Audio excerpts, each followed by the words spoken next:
ہم وزن اعتبار سے من صام رمضان ایمانا واحتسابا غفر له ما تقدم من ذنبه، من قام رمضان ایمانا واحتسابا غفر له ما تقدم من ذنبه۔ اب سوال پیدا ہوتا ہے قیام اللیل سے مراد کیا ہے؟ یہاں پہ میں تراویح کی کا جو پس منظر ہے وہ بیان کر دینا چاہتا ہوں۔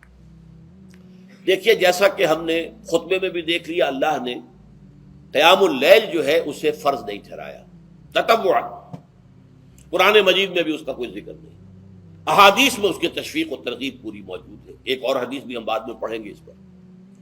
اس کا پس منظر کیا تھا کہ اس کو چھوڑ دیا گیا۔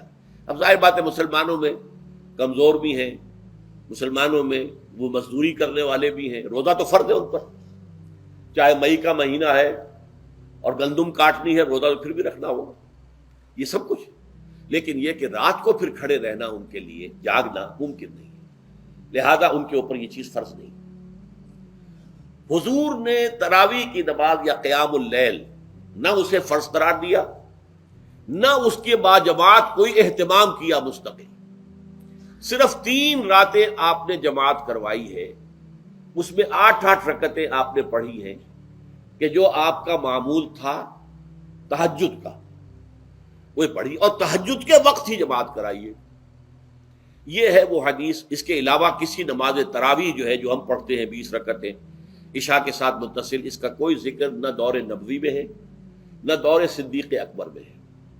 یہ دور حضرت عمر کی خلافت میں ہوا ہے، اور ہم نہیں کہہ سکتے کتنے سال کے بعد ہوا ہے۔ حضرت عمر رضی اللہ تعالیٰ عنہ کی خلافت کا دور جو ہے وہ تو 10 برس ہے، ہو سکتا ہے 5 برس کے بعد ہوا ہو، 6 برس کے بعد ہوا ہو، 12 ہوا ہے ان کے عہد میں۔ حضرت عمر ایک مرتبہ مسجد میں داخل ہوئے، مسجد نبوی میں، تو دیکھا کہ کچھ لوگ 8 10 12 جو ہیں وہ ایک جو ہے حافظ کے پیچھے کھڑے ہوئے اور قرآن سن رہے، کچھ دوسرے کونے میں کھڑے ہیں، کچھ کہیں اور کھڑے ہیں، مختلف جماعتیں ہو رہی ہیں۔ تو انہوں نے سوچا کہ کیوں نہ ان سب کو ایک امام کے پیچھے جمع کر دیا جائے، اور اس کے لیے لوگوں کی سہولت کے لیے عشاء کے ساتھ متصل رکھ دیا جائے، اس لیے کہ تہجد کے وقت اٹھنا جو ہے وہ تو ہر کس و ناقص کا کام نہیں ہے، کہ عشاء کے بعد اگر تھوڑا سا اضافی وقت ہو صرف تو یہ ہر شخص کر لے گا، مزدور بھی کر لے گا۔ لہذا آپ نے یہ نظام تجویز فرمایا کہ عشاء کے متصل بعد 20 رکعت نماز پڑھی جائے اور ایک امام کے پیچھے پڑھی جائے۔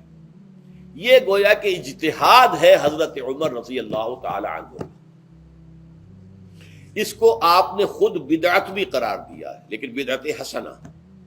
بدعت کس اعتبار سے؟ لغوی اعتبار سے، نئی بات، اس لیے کہ حضور کے زمانے میں نہیں تھی، تو یہ اس طریقے سے ایک نئی بات ہے، لیکن یہ بات چونکہ بہت اچھی ہے، بہت عمدہ ہے۔ آپ جب یہ نظام چل پڑا تو ایک دن مسجد میں آئے، دیکھا کہ بڑی بھری مسجد ہے، صحابہ کھڑے ہیں اور ایک امام کے پیچھے قرآن سن رہے ہیں۔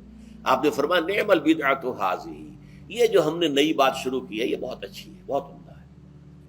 اب یہاں سے فرق واقع ہو گیا ہے۔ ایک تو اہل تشیع جو ہے وہ تو ویسے ہی حضرت عمر سے بہت دشمنی رکھتے ہیں، عناد رکھتے ہیں، تو حضرت عمر کے اجتہادات سے انہیں نفرت ہے، انہیں دوری ہے، چاہے وہ کوئی سا بھی حضرت عمر کا اجتہاد ہو۔ ہمارے ہاں اہل حدیث حضرات بھی در حقیقت حضرت عمر یا کسی اور خلیفہ راشد کے فعل کو وہ سمجھتے ہیں کہ یہ ایگزیکٹو آرڈرز ہیں، یہ ہمیشہ کے لیے نہیں ہے۔ حضرت عمر نے اپنے دور میں ایک نظام قائم کیا، ان کے دور کے لیے ٹھیک تھا، یہ ہمیشہ کے لیے نہیں۔ ہمیشہ کے لیے وہ 8 ہی رکعتوں کے قائل ہیں، وہ تہجد والے، لیکن اس میں بہرحال انہوں نے بھی خود یہ اضافہ کیا ہے کہ وہ 8 رکعتیں وہ عشاء کے ساتھ متصل پڑھتے ہیں، تہجد کے وقت تو نہیں پڑھتے۔ اور حضور نے تو صرف 3 روز جو ہے وہ کرائی تھی جماعت، وہ لوگ 30 دن یا 29 دن پڑھ رہے ہیں، تو اضافہ تو انہوں نے بھی کر دیا، تو نظام میں تبدیلی تو ہو گئی۔ لیکن اہل سنت جو کہلاتے ہیں، ہمارے جو 4 جو ہیں، جو ہمارے مسلک ہیں، حنفی، مالکی، شافعی، حنبلی، ان کا اتفاق ہے اس پر حضرت عمر کا، کیونکہ ان کے سامنے اصول یہ ہے کہ حضور نے فرمایا علیکم بسنتی وسنت الخلفاء الراشدین المہدیین، تم پر لازم ہے کہ میری سنت کو پکڑو مضبوطی کے ساتھ، اور میرے خلفائے راشدین مہدیین جو ہیں ان کی سنت کو پکڑو۔ اس اصول سے یہ چاروں فقہ جو ہیں حضرت عمر کے اجتہادات جو ہیں ان کو بھی پابندی سمجھتے ہیں کہ تمام عمر کے لیے، قیامت تک کے لیے امت مسلمہ پر ان کی پیروی لازم ہے، لہذا اس میں اجماع ہے۔ اور یہاں تک کہ یہ سب سے آخری جو اس میں مسلک پیدا ہوا ہے زمانی اعتبار سے، سب سے پہلے مسلک جو ہے حنفی پیدا ہوا ہے، پھر مالکی پیدا ہوا ہے، پھر شافعی پیدا ہوا ہے، اور پھر حنبلی آخری ہے۔ اور امام احمد ابن حنبل بہت بڑے محدث بھی ہیں۔ مسند احمد ابن حنبل جو ہے وہ بہت بڑی کتاب ہے، بہت اہم کتاب ہے، جامع کتاب ہے۔ تو ان کے ہاں بھی 20 رکعتیں ہیں۔ چنانچہ حرمین شریفین میں، سعودی عرب میں، مکے اور مدینہ منورہ میں جو نماز تراویح ہوتی ہے اس کی 20 رکعتیں ہیں، لیکن اہل حدیث حضرات جو ہیں وہ اس 8 کے اوپر اکتفا کرتے ہیں۔ بہرحال یہ ایک اختلاف ہے جو میں نے اس کا پس منظر بیان کر دیا۔ لیکن اس 20 رکعت نماز سے ادا کرنے سے، جو کہ زیادہ سے زیادہ 50 منٹ یا 1 گھنٹہ لگتا ہے، اس سے وہ قیام اللیل کا حق ادا نہیں ہوتا۔ قیام اللیل کا تو کچھ اور ہی تقاضا ہے۔ قیام کسے کہتے ہیں؟ یہ سورہ مزمل سے واضح ہوتا ہے۔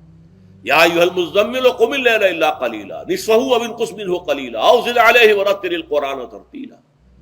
آدھی رات یا آدھی رات سے کچھ کم، یعنی تہائی رات، یا آدھی رات سے کچھ زائد، 2/3 رات، یہ ہے قیام اللیل۔ چنانچہ سورہ مزمل ہی کی آخری آیت جو دوسرا رکوع مشتمل ہے جس پر، اس میں صاف کہہ دیا گیا ان ربک یعلم انک تقوم ادنی من ثلثی اللیل ونصفہ وثلثہ وطائفۃ من الذین معک۔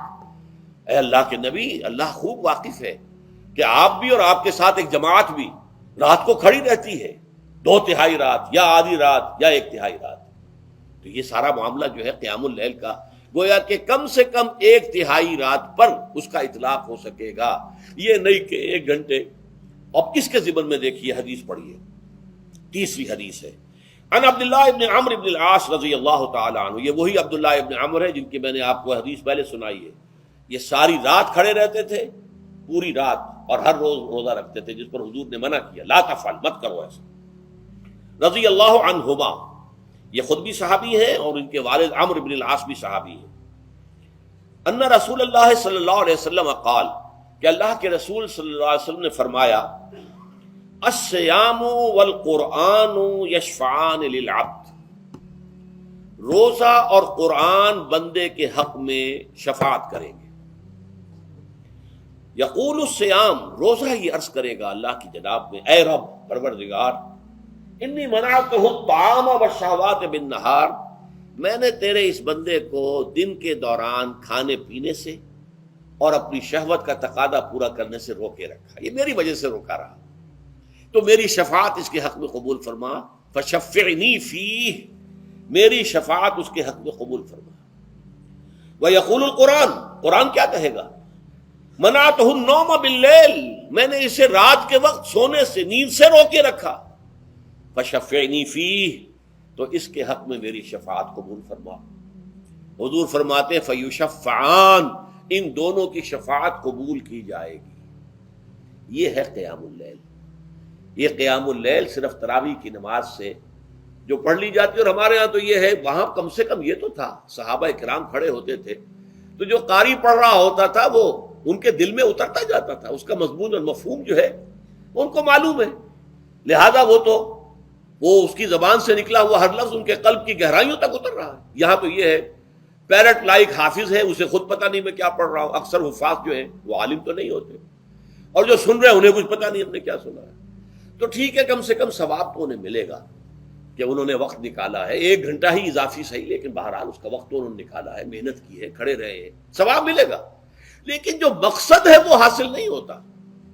اس مقصد کے حصول کے لیے اول تو قیام اللیل کی کم سے کم مدت 1/3۔